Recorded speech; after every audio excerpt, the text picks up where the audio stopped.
여름이 되면은 사람 사는 것을 괴롭히는 것들이 종종 등장합니다. 질기고 아주 굉장히 고약한 것 두 가지가 있는데, 하나는 모기죠. 모기가 요즘은 저 산 꼭대기까지 있다고 그래요. 모기죠. 여러분, 모기를 어떻게 없애야 되죠? 모기약을 뿌리면 됩니까? 모기가 자라나는 근원이 있잖아요. 물구덩이에서 그 모기 유충이 있는데, 그 유충에 있는 근본적인 것을 소독하지 않으면 모기는 끊임없이 나타나죠. 모기와 함께 또다시 여름철에 사람 사는 것을 힘들게 만드는, 특별히 농사를 못 짓게 만드는 것이 뭐죠? 풀입니다. 잡초죠. 이 잡초라는 것이 한 이틀만 쉬어도 무성하게 자라서, 또 특히 여름에는 이 농작물의 영양분을 먹어야 되는데 풀이 완전히 이제 방해하는 겁니다. 저도 어렸을 때 제가 자라온 집이 참 마당이 넓었습니다. 새로 집으로 이사 가서 좋은 마당에 아버지의 로망이 뭐였냐면 그 마당에 잔디를 심는 것이었어요. 아버지와 같이 정원을 꾸몄는데 잔디를 심고 나니 너무 좋았는데, 여름이 되니까요 대책이 안 나오더라고요. 풀들이 얼마나 자라는지. 학교만 갔다 오면 중학교 2학년이었는데 아빠가 풀 뽑아라 이게 일이었습니다. 심지어는 저녁에 늦게 와도 8시, 9시에 불 켜놓고 풀 뽑는 일이 이었어요. 아버지하고. 도저히 힘들어서 아버지한테 부탁해가지고 저 마당을 잔디가 아니라 벽돌로 좀 이렇게 탁탁 아름답게 좀 만들자 그랬더니, 아버지가 그 이야기 구차는 힘들으셨는가 들어주셨어요. 가지고 벽돌로 이제 싹 박아놨더니, 여러분, 풀이라는 것이 그래도 나옵니까 안 나옵니까? 나 어떻게 이거 잘하세요? 벽돌 사이에 풀이 나오니까 더 힘든 거예요. 뽑기가 힘들고요. 그 해 너무너무 힘들어서 그 다음에는 제가 봄에 이미 우리 어머니한테 이야기를 했어요. 아버지한테 꼭 이야기를 해서 거기를 싹 벽돌을 드러내고 시멘트로 발라보자. 그렇게 이제 우리 어머니한테 이야기했더니 또 아버지가 힘드셨는지 그렇게 하셨습니다. 그래서 이제 시멘트로 싹 그 넓은 마당을 싹 발라버렸더니 풀이 안 자라는 거예요. 근데 풀씨가 있었을까요? 뿌리가 있었을까요? 없었을까요? 있었겠죠. 어디로 나온지 모르겠지만, 옆지로 나간지 모르겠지만 위에 꽉 전체에 눌러버리니까 우리 눈에는 보이지 않았다고 하는 거죠. 여러분, 풀이라는 것이요 얼마나 독한 것인지, 일본이 2차 세계대전에서 질 때 원자폭탄이 떨어졌잖아요. 히로시마하고 나가사키인데, 히로시마 나가사키에 원폭이 떨어진 곳에 생명이 다 죽어버렸는데, 생명이 새로 태어나고 자라난 그 첫 번째가 뭐냐면은 쇠뜨기라는 풀이었대요. 쇠뜨기라고, 우리나라에도 굉장히 많은 풀이 쇠뜨기라는 풀인데, 이 풀은 뿌리가 1m 이하로 더 자란대. 그러니까 위에서 아무리 끊어내도 그 뿌리 1m 이하를 파내지 않으면 살아나는 것이죠. 이 쇠뜨기라는 풀은 5억 년 전부터 인류와 같이 살아왔다고 하는 거예요. 여러분, 이 인류가 살아오면서 인류와 함께 오히려 그 인류, 사람을 괴롭혔던 존재들이 꽤 많은데, 그런 것들 한결같이 뿌리를 뽑지 않으면 안 되는 것들이 뿌리 깊이 숨겨져 있어서 늘 사람의 삶과 세상을 힘들게 만드는 것이 있다고 하는 거예요. 사람도 마찬가지죠. 우리 사람의 몸속에 병의 뿌리라는 게 있어요. 병의 뿌리라는 게 없는 게 아니라 다 누구나 다 있습니다. 그런데 그 병의 뿌리가 어떻게 하면 드러납니까? 몸이 약해질 때, 스트레스를 받거나 지칠 때, 이럴 때 이제 병의 뿌리가 나타나는 거죠. 병의 뿌리를 뽑지 쉽지 않아요. 바이러스 같은 경우 입술에 있는 포진이랄지 이런 것들은 아무리 치료를 해도 다시 숨겨져 가지고 나중에 약해지면 또 일어난다고 그러잖아요. 무좀도 마찬가지. 무좀 같은 것도 여러분, 약을 먹으면 3개월에서 6개월 이상 먹어야지 뿌리가 겨우 빠질까 말까 하는다 그렇잖아요. 근데 그러면 그나마 육신은요, 약을 먹으면 되는데, 사람에게는 육신과 함께 영혼이 있죠. 이거 영혼이라는 건 참 고약해요. 여러분, 육신은 몸이 약할 때 병이 드러나는데, 영혼은 언제 병이 드러날까요? 언제 영혼의 병이 들까요? 몸이 약할 때가 아니라 몸이 편할 때. 여러분, 세상에서 살기 좋을 때 오히려 드러나요. 여러분, 인생에 살기 어렵고 문제가 생기고 막 그럴 때는 영혼이 경성하게 되고 기도하게 되고 하나님 앞에 엎드리게 되는데, 기도의 응답이 좀 되고 살만하고 그러면은 이 생옥의 영혼은 육신과 달리 평안하고 좋고 행복하고 부유하게 될 때 병이 될 때가 참 많다고 하는 거예요. 인생의 삶이 어려울 때는 육신의 질구가 생기지만 편안할 때는 영혼의 질병이 생긴다고 하는 거예요. 사람이 살아가는데 육신이고 영혼이고 뿌리 깊은 것들이 꽤 많아요. 오늘 여러분 본문이 히스기야 그러면은 뭐가 여러분 기억이 납니까?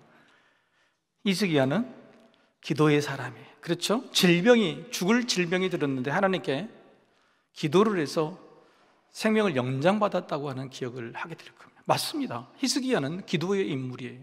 그런데 여러분이 기억하는 그 정도의 기도의 사람 정도가 아니에요. 히스기야는 자기의 삶이 힘들고 어려울 때마다 기도를 했어요. 히스기야가 자기 선대 왕이 우상을 섬겼습니다. 근데 그 우상 섬기는 것을 자기가 왕이 될 때까지 계속적으로 참았죠. 그리고 자기 스스로 연단을 했습니다. 기도했겠죠. 내가 왕이 되면 이걸 혁파하리라. 그래서 왕이 되자마자 히스기야는 종교 개혁을 시작했어요. 우상들을 혁파했는데 어느 정도로 혁파했냐면 손가락에 꼽을 정도로 제대로 우상을 혁파했어요. 그동안에 많은 왕들도 우상을 혁파하는 종교 개혁을 했지만 형식적으로 했어요. 그런데 이스라엘 백성들에게 뿌리 깊게 고질적인 고질병이 있는데 그것을 혁파한 사람이 히스기야예요. 그게 뭐냐면 산당이에요. 산당이 뭘까요? 여러분, 하나님의 언약궤가 성전을 만들기 전에는 이 산당이 모셔졌잖아요. 그런데 성전이 세워진다면 하나님의 언약궤가 성전으로 들어왔겠죠. 그런데 그 산당을 무너뜨리지 않고 전국적으로 산당을 만들어놨어요. 그게 지금으로 말하자면 각 동네마다 있는 그냥 사당, 그냥 미신을 섬기는 성황당, 이런 정도의 내용들이 이 산당이었거든요. 이 산당은 모든 고을마다 세워진 뿌리 깊은, 어떻게 보면 전통이고 관습이었던 거죠. 이걸 혁파하지 못했는데 히스기야는 이걸 혁파해버렸죠.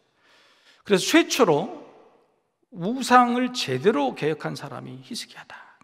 여러분이 우상을 개혁하고 종교를 혁파할 때 히스기야가 열심히 기도했다는, 전심을 다해 기도했다는 기록이 있어요. 그렇게 우상 개혁에 성공을 하고 제위에 오른 지 14년 만에 더 큰 위기가 닥칩니다. 히스기야는 지금 남쪽 유다의 왕인데 북이스라엘에게 아수르라고 하는 엄청난 강대국이 쳐들어와서 이 북이스라엘이 멸망하고 말아요. 멸망한 지 얼마가 되지 않아서 북쪽에 쳐들어온 이 아수르라는 나라가 남쪽도 먹기 위해서 남유다를 쳐들어옵니다. 엄청난 대군을 이끌고 와요. 이때 히스기야가 모든 백성들의 주눅이 들고 군사들도 벌벌 떴을 때 히스기야가 뭘 했냐면 놀랍게 뭘 했을까요? 기도를 했어요. 기도를 했다. 놀랍습니다. 그때 이사야 선지자가 히스기야의 기도를 하나님이 들으셨다고, 네가 내게 기도한 것을 들었다고 말합니다. 그렇게 이사야 선지자가 전화로 왔는데 히스기야가 또 놀랍게 이사야 선지자를 손을 잡고 같이 기도하자 그래요. 여러분, 히스기야는 정말 기도했던 사람이에요. 오로지 하나님만 쳐다보고 하나님의 역사만 기다렸던 사람이라고 하는 거예요. 놀랍게도 여러분, 그 히스기야와 이사야의 기도를 통해서 그 산헤립이 쳐들어온 그 대군이 하나님의 역사로 다 멸망하고 말아요. 그렇게 쫓겨간 아수르라는 나라가요, 바로 이 일로 인해 나라가 멸망하게 돼요. 그쪽에 있는 아시아 패권자였던, 애굽보다도 더 강대했던 아수르라고 하는 이 나라가 남유다에 쳐들어와서 이게 실패하는 바람에, 히스기야와 이사야의 기도로 실패하는 바람에 나라가 멸망하게 되는 거예요. 여러분, 이게 놀라운 일 아니에요? 엄청나게 놀라워. 아무것도 한 거 없이 기도만 했는데 하나님께서 그 은혜를 베풀어 주셨다고 하는 겁니다.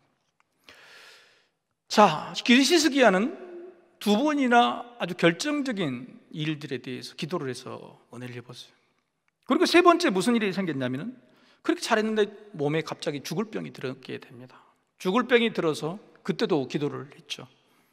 얼마나 기도를 열심히 했냐면은 벽을 보고 기도했습니다. 이 말은 뭔 말이냐면 그냥 기도하다가 죽자 이런 거예요. 기도하다가 죽자. 육신의 질병이 죽을 병이라고 하는 이야기를 듣고 차라리 난 기도하다가 죽겠다라고 하는 마음으로 면벽하고 기도하는 거예요. 여러분 그렇게 기도해야 돼요. 우리 옆 사람 이해합시다. 기도를 하면 이 정도 해야 된다고. 기도를 하면 이렇게 시원찮게 기도만, 기도를 하면 이 정도는 해야 된다고 하는 거예요. 그 놀랍게도요, 이번 이 세 번째 기도에도 하나님 응답해 주셨을까요? 해 주셨어요. 근데 더 기가 막힌 대답이 있어요. 지금까지는 선지자를 통해서 하나님이 네 기도를 들었다고 말씀해 주셨는데 병에 들어서 하나님이 면벽하는 이 기도를 하나님께서 뭐라고 했냐면 내가 내 기도를 들었고 그 다음에 뭐라고 그랬을까요? 여러분 잘 아는 네 눈물을 보았다 이렇게 말해요. 지금까지는 네 기도만 들었는데 지금 뭘까지 보았다고요? 네 눈물을 보았다고 하는 겁니다.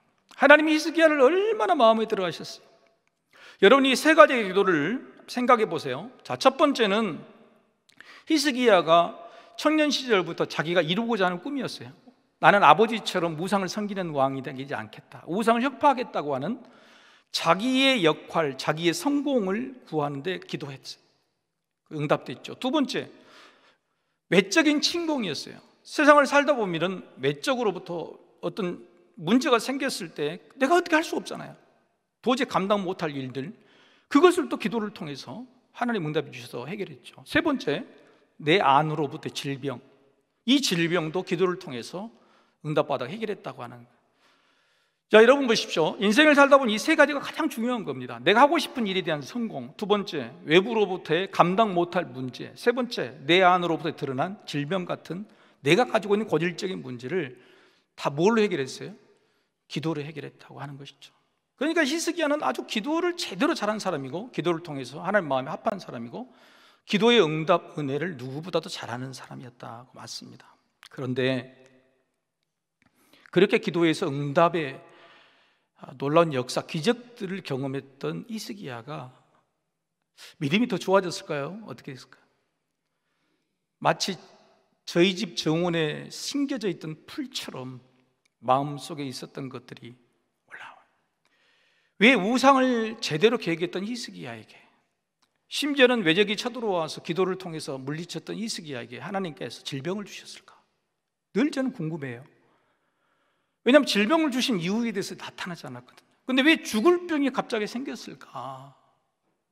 여러분, 제가 처음에 말씀드렸던 안 좋았을 때는 믿음이 좋지만은 평온할 때, 좋아졌을 때 히스기야의 믿음이 뭔가 색깔이 변했다고 하는 것이죠.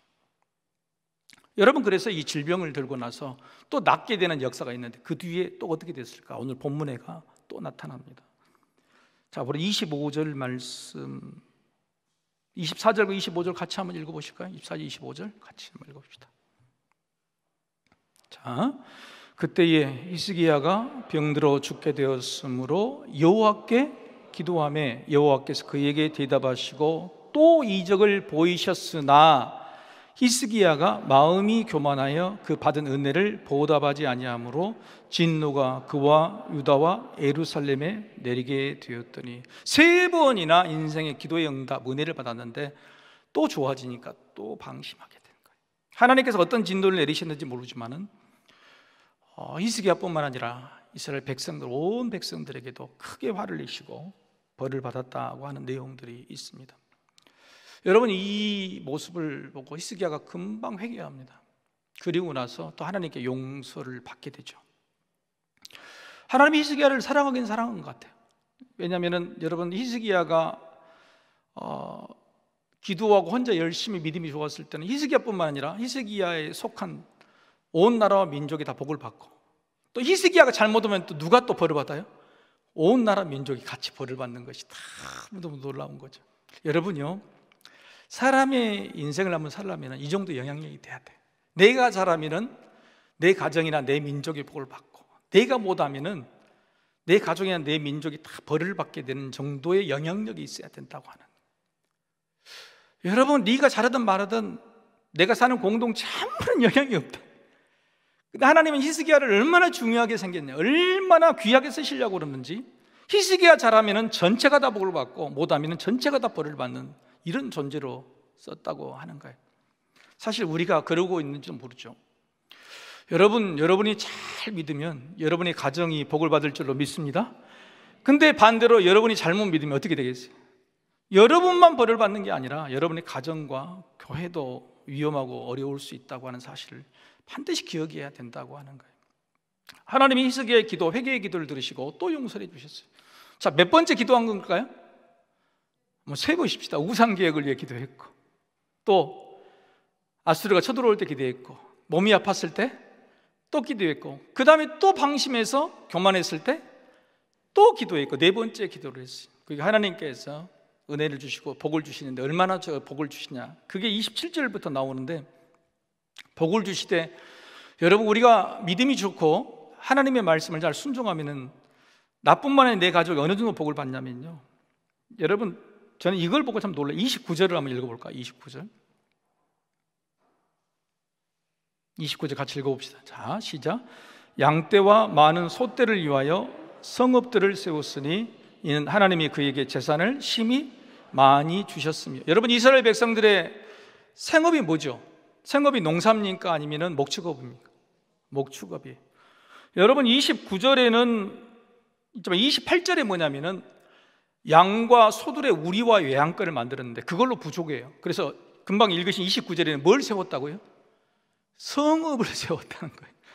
우리와 외양간을 만들 정도가 아니라 그걸로 부족해서 성 전체를 아예 그냥 차고 넘칠 정도로 그런 이 가축을 저장하는, 부를 저장하는 곳으로 만들어 주셨으니 얼마나 복을 주셨냐는 거죠. 여러분, 한번 따라해 봅시다. 나라가 잘 되기 위해서는 내가 잘 믿어야 된다.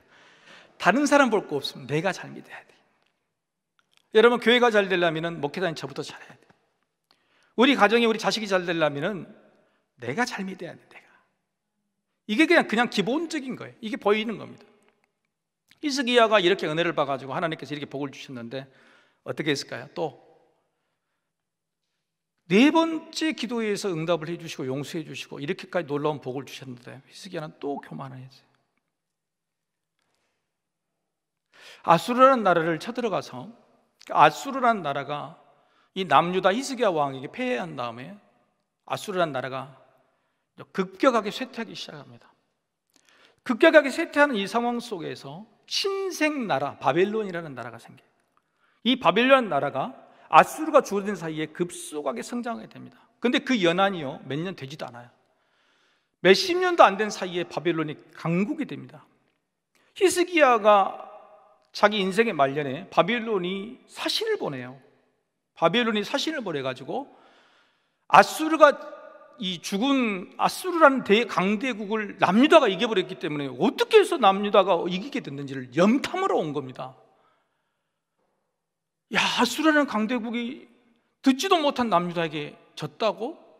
도대체 남유다에게는 뭐가 있는 것이야? 그걸 연탐하러 바벨론의 사신들이 왔는데, 여러분, 오늘 본문의 내용이요, 역대하지만은 열왕기하와 이사야 선지자, 여러분, 히스기야의 이 사실이 얼마나 중요한지요, 성경에 세 군데나 이게 기록이 되어 있어요. 그 세 군데의 기록들을 자세히 살펴보면요, 뭐라고 되어 있냐면 히스기야가 자기에게 있는 것들을 안 보여준 곳이 없이 다 보여줬다. 여러분, 어떤 나라가 우리나라 와서 잘 산다고 뭘 보여달라 그러면 10개 중에 한 5개 많이 보여주면 되는데 몇 개를 보여줬다는 거예요? 10개를 다 보여준 거예요. 10개를 전부 다 보여줬다는 거예요. 여러분, 히스기야가 그렇게 은혜를 받고 응답을 받고 하나님과 깊은 교제를 나눴어도요, 히스기야의 영혼 깊숙이 숨겨진 것이 있는 거예요. 그 쓴뿌리라는 것이 드러나는 거예요. 여러분, 이게 무서워요. 여러분 가운데에도 아무리 신앙생활을 오래 하고요, 아무리 하나님과 교제를 하고 기도의 응답을 받고 기적 같은 일이 있어도요, 여러분이 조금 응답받고 살기 편할 때 반드시 그 쓴뿌리라는 것이, 죄의 뿌리라는 것이 드러나게 되어 있어요. 여러분, 그것이 오늘 본문에서는 대표적으로 뭐냐면은 바로 자랑이라는 것으로 나타나요. 내가, 여러분, 신앙생활을 잘하고 있고 또 하나님과 교제를 잘하고 있지만은 내 안에 있는 영적인 쓴뿌리가 드러나는 것을 확인할 수 있는, 점검할 수 있는 가장 좋은 방법이 내 안에 자랑이 꿈틀대는가, 자랑하고 싶은 인생을 살고 싶은가? 여러분, 이게 근본적인 원죄의 쓴뿌리예요. 자랑이라는 것은 욕심으로부터 나오는데요, 여러분, 원죄가 뭡니까? 여러분, 에덴 동산에서 부족함이 없이 살았죠. 근데 아담과 하와가 뭐 때문에 죄를 짓게 됐습니까? 딱 하나 부족한 거예요. 그게 뭐죠? 하나님보다 못한 거. 다른 모든 것은 다 누리는데 하나님보다도 조금 못한 거, 그래서 하나님처럼 되고 싶은 그 욕망, 그 욕심을 사탄이 건드린 거예요. 여러분, 그게 뭐예요? 하나님과 나의 비교죠. 그래서 여러분, 성경에서 구약이나 신약이나 간통하는 것은 뭐냐면은, 사람의 원죄의 쓴뿌리, 큰 영혼의 쓴뿌리는 뭐냐면은 이 욕심이라는 것에 기반을 두고 있어요. 근데 그 욕심이 어떤 형태로 나타나냐면은 자랑이라는 형태로 나타난다는 거예요. 그걸 누가 지적했냐면 사도 요한이 지적합니다. 세상으로부터 오는 모든 죄를 세 가지로 사도 요한이 말하는데 뭐라고 그러죠? 육신의 정욕, 안목의 정욕, 이생의 자랑이에요. 육신의 정욕과 안목의 정욕은 뭐예요? 욕심이에요. 근데 그 욕심이 뭐하고 똑같다는 거예요? 자랑이에요. 남들의 자랑을 보고 내 안에 욕심이 생기는 거예요. 남들의 자랑을 보고 내가 시기 질투가 생기는 거예요. 욕심이라는 게 뭐냐면은 충분히 내게 주신 게 만족한데 자랑하고 싶은 욕심으로 뭔가를 더 추구하는 거예요. 그래서 여러분이 아무리 종교적인 습관, 형식, 그 다음에 하나님이 주신 은혜의 기적들이 굉장히 많고 쌓여 있을지라도 내 영혼의 쓴뿌리가 드러나는 것을 확인하는 방법은 내 안에 있는 자랑이 꿈틀대고 있는가, 또 누군가의 자랑을 듣고 내 눈이 움직이거나 내 마음이 움직이거나 시기와 질투가 생기는 것인가, 내가 하고 있는 일이 뭔가 자랑을 위해서 하고 있는 것이 아닌가. 여러분, 이것들이 바로 영혼에 있는 쓴뿌리가 드러나는 통로라고 하는 겁니다. 여러분, 우리는 이런 점에서 자유로울 수가 없죠. 그래서 여러분, 오늘 본문에 히스기야를 통해서 우리가 알 수 있는 교훈은 뭐냐면, 종교적인 행위, 그러니까 너무너무 기도를 잘한 히스기야인데 그건 종교적인 행위의 습관에 젖어 있어서 자기 안에 있는 영적인 쓴뿌리가 자라고 있는지를 늘 잘할 때마다 실패하고 또 벌을 받고 또 회개 기도하고 또 용서를 받아도 또 쓴뿌리가 또 나오는 그런, 여러분, 이 히스기야의 모습들을 통해서 우리 안에도 우리 이 집 앞마당처럼, 여러분, 시멘트로 덮어도 그 밑에 풀뿌리가 있을까요, 없을까요? 분명히 자라날 거예요. 여러분이 지금 뭔가를 시멘트로 덮어가지고 드러나지 않는 것처럼 보이지만 분명히 자라고 있고, 여러분이 삶이 화평하거나 좋을 때 반드시 풀들은 자라나게 돼 있다는 사실들을 여러분 반드시 기억하셔야 된다고 하는 거예요. 고질적인 영적인 이 뿌리들을 어떻게 우리가 다스려야 될까? 여러분, 우리 영혼 깊숙이 숨겨져 있는 것들을 어떻게 하면 찾아내고 그걸 어떻게 알 수 있을까? 우리 스스로도 잘 모릅니다. 내 안에, 내 영적인 곳에, 깊은 곳에 숨겨져 있는 나도 모르는 영적 쓴뿌리가 뭔지를 우리도 잘 몰라요. 우리는 그냥 종교적인 형식을, 기도도 하고 예배도 드리고 말씀도 보니까 늘 잘 조절되고 있는 것 같은데, 때때로 나도 모르게 드러나는 자랑의 욕심들, 시기와 질투들, 때때로 이런 문제들을 나로 괴롭힐 때에 나도 모르는 영적인 쓴뿌리들이 숨겨져 있는 거 우리가 모른다고 하는 것이죠. 여러분, 그 영적인 쓴뿌리를 찾아내는 것이 뭐냐면 유일하게 성경은 말씀이라고 말해요. 그래서 히브리서 4장 12절 여러분 잘 알고 계신 말씀 같이 한번 보십시다. 같이 읽어볼까요? 자, 시작. 하나님의 말씀은 살아있고 활력이 있어 좌우에 날선 어떤 금보다도 예리하여 홍과 영과 및 관절과 골수를 찔러 쪼개기까지 하며 또 마음의 생각과 뜻을 판단하니. 관절과 골수와 영을 쪼갠다고 하는 것은 마지막입니다. 마음의 생각과 뜻을 판단한다. 마음의 생각과 뜻을 쪼갠다는 겁니다. 우리도 모르는 깊이 숨겨져 있는 영혼 속에 있는 그 쓴뿌리들을 깨고 쪼개는 것은 무엇밖에 없다고요? 말씀밖에 없다는 거예요. 그래서 여러분, 말씀을 듣는 시간에 경성해야 돼요. 내가 말씀을 듣는 예배 시간에 기도를, 간절한 기도를 해야 돼. 하나님, 나도 모르는 내 안에 있는 영적인 쓴뿌리들이 나오지 않도록 그 영적인 쓴뿌리들을 관절과 골수를 쪼개듯이 말씀으로 쪼개주십시오. 할렐루야. 이런 마음이 있어야 되는 거예요. 근데 말씀을 받는 마음이 긴장도 없고 경성도 없으면은 히스기야처럼 그냥 종교적인 간섭으로 예배드리고 있다는 사실, 기도했다는 사실, 은혜 받았다는 사실, 심지어는 기적을 받았다는 그 경험만으로도 자기 있는 쓴뿌리, 영적인 깊이 숨겨진 쓴뿌리들 계속 감추는 거란 말이에요. 여러분, 히스기야가요, 이 영적인 쓴뿌리를 처치하지 못했어요. 이게 어디로 가버렸냐면 자기 자식들에게 가버려요. 사실 자기 므낫세가요, 이스라엘 왕 중에서는 가장 오랫동안, 무려 55년 동안 나라를 다스린대요. 므낫세의 아들, 히스기야 아들 므낫세 평가가 뭐냐면 역대 모든 왕 중에 제일 나쁜 왕이다. 아버지가 혁파했던 모든 우상을 다시 봉헌합니다. 전부 다 다시 우상을 섬기게 돼요. 55년 동안 얼마나 나쁜 짓을 했는지 징글징글할 정도로 백성들도 힘들고, 하나님께서 아무리 말을, 여러분 히스기야도 여러분 제2기간 20몇 년밖에 안 되는데 지금 4번 5번 만져가지고 또 매를 맞고 일어나고 그랬잖아요. 그러면 므낫세에게 55년 동안 얼마나 많은 매를 때렸겠어요. 그런데 므낫세는 요동을 안 합니다. 얼마나 영적인 쓴뿌리가 강하고 이게 무뎌져 버렸는지 아무리 두드려 패도 말을 안 듣는다는 거예요. 부모가 해결하지 못한 영적 쓴뿌리가 자식에게 가면은요, 자식들은요, 부모가 한 대 맞을 매를 10대 맞아도 모르는 거예요. 여러분, 부모가요, 교회를 다니면서 진실로 변화되지 않고 거짓말로 형식적인 종교적인 습관을 가지고 덮어버리는 형식으로 한다면 그 쓴뿌리들이 그대로 고스란히 자녀들에게 가고 자녀들은 더 고치기 힘들어지는 거예요. 므낫세는요, 인생 말년에 회개합니다. 그나마 두드러 맞고 아버지 히스기야가 했던 기도를 인생 말년 55년 다 통치하고 나서 그때 경시 차리고 회개 기도를 드려요. 여러분, 자식이 잘 살려고 하는 것이 우리 소망 아닌가요? 우리가 있다고는 그게 바람이고 우리가 열심히 사는 것 아니에요? 그런데 실제적으로 그것을 위해서는 우리 안에 있는 영적인 쓴뿌리들을, 우리도 잘 모르는 영적인 쓴뿌리들을 말씀을 통해서 철저히 깨서 부시고 그게 자유로워야 된다는 거예요.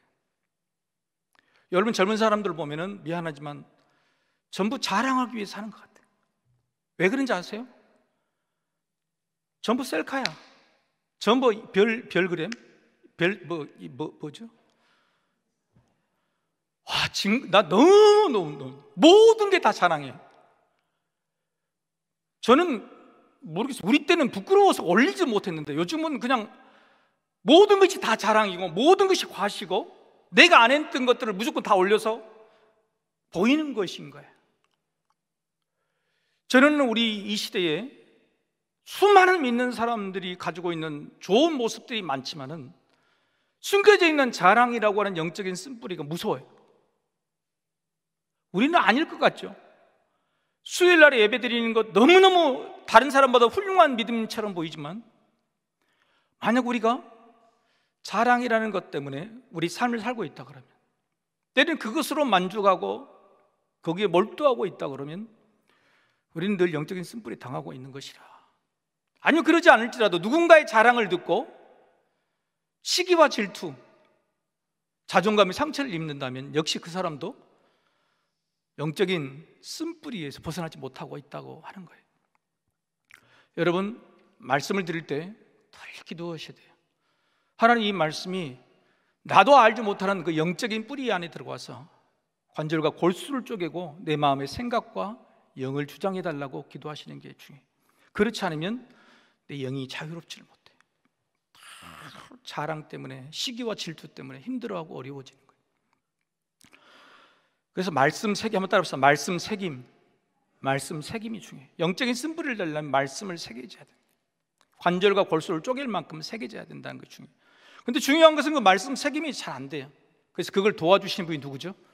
성령님이에요. 성령님. 그래서 성령님이 충만해가지고 내가 은사를 받고 기적을 행하는 게 중요한 게 아니고, 성령님이 내 안에 들어오셔야 될, 도와주셔야 될 이유는 뭐냐면 말씀이 들어올 때 나를 깊이 조명해 달라고, 깨닫게 해달라고. 그래서 예수님의 제자들이 성령님이 충만하고 성령님이 그들의 임재했을 때에 그들 안에 말씀, 예수님이 하신 말씀들이 깨달아지고 그 말씀의 능력이 생긴 거라고 하는 거예요. 두 번째 한번 따라해보시죠. 성령 반응. 성령 충만보다도 저는 성령 반응이 더 중요하다고 생각해요. 성령 충만하면 사실 욕심이, 사실 성령님 우리 안에 이미 들어와 계셔서 우리를 늘 만져주시고 이야기하시고, 근데 그 성령님이 말씀하실 때 우리가 민감하게 반응하느냐 안 하느냐 그 차이인 거예요. 여러분, 성령이 이게 어떤 반응을 보이는지, 오늘 성령님의 말씀을 통해서 우리에게 뭔가를 말씀해 주실 때 그게 어떤 반응을 보이는지, 여러분 그런 것들을 우리가 면밀하게 살펴볼 때 영적인 쓴뿌리들이 제어가 돼 억제가 되는 거예요. 세 번째 중요한 것은 뭐냐면은 마음을 드려야 돼요. 마음을. 형식적인 관심을 드리는 것이 아니라 마음을 드려야 돼요. 여러분, 오늘요 하나님께서 이스기에게 놀라운 말씀을 하세요. 4번 5번에 걸쳐서 회개 기도를 드려서 매번 순간마다 회복을 시켰는데, 마지막 바벨론의 사신들을 보내면서 하나님께서 이건 계획이라고 하시면서 뭐라고 이야기하시냐면 너무 놀라운 말씀을 하십니다. 31절이죠 31절 우리 같이 한번 읽어보십시다. 31절 같이 한번 읽어볼까요? 자, 시작. 그러나 바벨론 방백들이 히스기야에게 사신을 보내요 그 땅에서 나타난 이적을 물을 때에 하나님이 히스기야를 떠나시고 그의 심중에 있는 것을 다 알고자 하사 시험하셨더라. 이게 바로 시험이라는 거였어요. 수없이 하나님께 기도하고, 심지어는 내가 네 기도를 들었고 내 눈물을 보았다고 말할 정도로 마음이 들었는데, 조금 편해지고 기도가 응답되고 살만하면 또 떨어져 버리니까 하나님이 도대체 히스기야 얘가 어떤 놈이요? 아니 저렇게 예배드리고 힘들고 어려울 때 기도를 저렇게 간절하더니 좀만 나오면 왜 변한다고, 왜 다시 돌아가 보냐고. 하나님께서도 히스기야의 마음이 궁금한 거예요. 놀랍게요, 오늘 히스기야의 마음이라는 단어가 히브리어로 레브인데요, 히스기야가 기도를 할 때마다, 매번 기도할 때마다 특별히 여러분 어떤 심정으로 기도했냐면, 여러분 자기 병이, 죽을 병이 들었을 때, 여러분 다른 오늘 보면은 열왕기나 이사야서 보면은 히스기야가 하나님께 뭐라고 했냐면, 하나님 내 마음을 모르십니까? 내 전심을 하나님께 깨워놓습니다, 벗어놓습니다. 그렇게 기도를 해. 하나님, 내가 하나님을 섬기는 것이 가짜가 아니고 전심으로 내가 하는 내 마음을 통해 하나님께 드렸는데 하나님 나에게 왜 이러시십니까? 내 마음에 숨긴 것도 없이 100% 하나님을 사랑하는 이 마음, 그렇게 기도를 해요. 그때 그 단어가 뭐냐, 레브를 써요. 히스기야는 왜든 힘들고 어려운 순간에 자기 마음이 전심이라고 레브라는 말을 표현합니다. 그런데 하나님 그 레브를 의심하시기 시작하는 거예요. 기도에 응답을 해주고 했는데도 또 다시 돌아오니까, 네가 정말 나한테 레브를 보인다고 하는 그 레브가 뭐냐, 마음이 뭐냐, 그러면서 방금 읽으신 말씀에 뭐라고 이야기를 해요? 다시 한번 볼까요, 여러분? 뭐라고 하나님 보신다고 그랬어요? 레브를 보신다는 거예요. 뭐예요? 제일 마지막 줄에 그의 심중이 뭐고, 레브거든요. 그의 심중에 있는 것을 어떻게 한다고요? 중요한 것은 다 알고자 하세요. 그러니까 히스기야 마음속에 있는 레브 안에 있는 것들의 전심이 아니었다는 거예요. 히스기야도 모르는 숨겨진 것들이 있었다고 하는 거예요. 하나님은 히스기야 레브 마음속에 있는 숨겨진 그 전심까지 보시고자 했던 거예요. 도대체 히스기야 니를 힘들게 만드는 게 뭘까? 왜 그렇게 은혜 받고 기도하고 하나님의 그 기적들을 체험하고서도 다시 돌아가는 걸까? 도대체 니한테 숨겨져 있는 영혼의 쓴뿌리가 뭘까? 그 모든 것을 알고자 하나님께서 이걸 딱 했더니 히스기야에게 숨겨진 그 쓴뿌리가 뭘로 나타납니까? 자랑으로 나타나요. 자랑하는 거예요. 욕심인 거예요. 하나님의 은혜를 망각하고 내가 했다고 하는 내 자랑, 내 인생의 자랑거리가 싹 등장한다는 것이죠. 이게 참 중요한 말 아닐까요? 우리는 매번 하나님께 기도하고 예배를 드리도 내 전심을 드리고 있는지 생각해 봐야 돼. 히스기야는 전심을 드렸다고 해도 숨겨진 영혼의 쓴뿌리가 있었는데, 우리가 드리는 기도와 예배가 그런 전심 정도가 아니라 집중 정도도 아니고 설렁설렁 드리는 예배라, 하나님이 도대체 뭘 받으실까? 하나님 내게 주시지 않은 복을 어떻게 받을 수 있을까? 오늘 히스기야를 통해서 기도의 사람, 기도 응답의 사람, 그 안에 히스기야의 숨겨진 영적인 쓴뿌리 습관들 살펴봤어요. 그것들을 우리가 찾아내고 없고 늘 우리가 경성해야 될 이유는 세 가지: 말씀을 새기고, 성령에 반응하고, 세 번째는 내 마음의 전심을 늘 드리는 마음이 있어야 된다고 하는 것입니다. 여러분, 특별히 이를 위해서는 여러분이 말씀을 들을 때 마음도 중요하지만 머리도 써야 돼요. 그 김영석 교수라고 아시죠? 연세대학교 이분이 105세인데 아직 정정하시잖아요. 이 사람이 정정하고 아직까지 건강하신 이유를 아산 현대병원의 한 박사가 연구를, 모든 그 습관을 다 연구를 했어요. 그런데 결론적으로 건강, 음식, 식습관 이런 거 다 좋다고 했는데, 이 박사가 이분이 105세가 되도록 이렇게 멀쩡하게 건강하신 이유를 찾아냈는데 끊임없는 지적 활동이래. 그러니까 105세가 되도록 계속적으로 글을 읽고 글을 쓰고 기록하고 외우고 하는 일들을 계속적으로 하나님과의 교통에 의해서 지적인 이런 그것들을 한다고 하는 겁니다. 여러분, 우리가 우리 영혼을 기경하고 마음을 갈아엎는 것도 사실은 그냥 가만히 수동적으로 앉아서 내 마음의 깊이를 들여보는 것도 있지만, 늘 말씀을 읽고 말씀의 깊이를 따져보고 공부하는 일들이 굉장히 중요하다. 그것도 여러분의 영혼을 건강하게 만들고 믿음을 오랫동안 지키게 만드는 일이다 하는 사실을 꼭 기억하시기를 소망합니다.